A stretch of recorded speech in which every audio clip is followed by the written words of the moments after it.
בנות ישראל ראו הוזהרתן, גם בקיץ הזה אין חדש תחת השמש, בכל הנוגע לנזקים שיכולים להיגרם לשיער שלנו כתוצאה ממזג האוויר. תראי, בארץ יש שמש מאוד חזקה, ואין תמיד את החשיבות הזו לכמה השיער צריך את ההגנה. השיער הוא חשוף.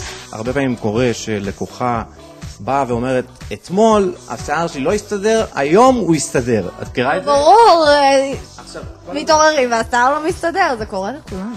מה שקורה, יש השפעות של מזג האוויר. ברגע שיש מזג אוויר לח, יבש, השמש שקופחת, זה דברים שצריך להתייחס אליהם במוצרי הטיפוח והעיצוב. שימוש יומיומי יעניק לנו שיער יפה, בריא, וכמובן שיקבל את כל ההגנה שהוא צריך לו בתקופת הקיץ. מגוון מוצרי הטיפוח המוצעים כיום בהחלט יכולים לעזור במקומות שהלחות מקלקלת.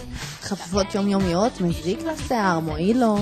כל עוד משתמשים במוצרי שיער שמתאימים לסוג השיער, מתאימים אותם בצורה נכונה על ידי מעצב השיער, סביר להניח שהשיער יראה הרבה יותר טוב. אנחנו מסלקים את השיער עם המרכך מכיוון השורש לכיוון הקצוות. אם את רוצה שהשיער באמת יקבל יותר ברק, אני לא אתעלל בך, אבל ממש בסוף את צריכה לשים מים קפואים.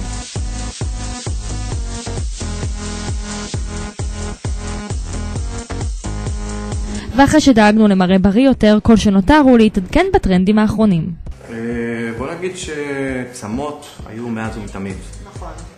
מה שכן, בשנה האחרונה, בתקופה האחרונה, אנחנו רואים את זה בכל תצוגות האופנה באירופה, בארצות הברית, בכל העולם. בתצוגה האחרונה של קוואלי ראינו שילובים של צמות, יש המון מעצבים משתמשים בזה היום בתצוגות שלהם. אני אישית ממליץ בקיץ ללכת בסרוקות קצת יותר אסופות. יש לנו היום, בוא נגיד בקיץ הקרוב, הולך להיות טרנדים מאוד חזקים של צמות, שילובים של צמות בשיער, איסופים עם צמות, דברים שאפשר לעשות לבד בבית. פתרון מעולה בעצם לכל בחורה בבית שהיא אין לה ניסיון בלעצב שיער. כמובן שבעזרת מוצרים וכאלה אפשר גם בקלות לאסוף את השיער, לעצב אותו לבד. איך האקססוריז לשיער מתקבלים פה בארץ? אתה יודע, בחו"ל בתצוגות אנחנו רואים הרבה קשתות. יש חזרה לכל מיני אביזרים משנות ה-20. יש איזושהי השפעה שגם חוזרת, של שנות ה-20, כל התכשיטים הגדולים. אם זה קשתות, אז דברים כאילו יותר בומבסטיים, מגדירים את הסיכה בצורת X, אלין מביאה לי את הסיכות, כל הכבוד אלין.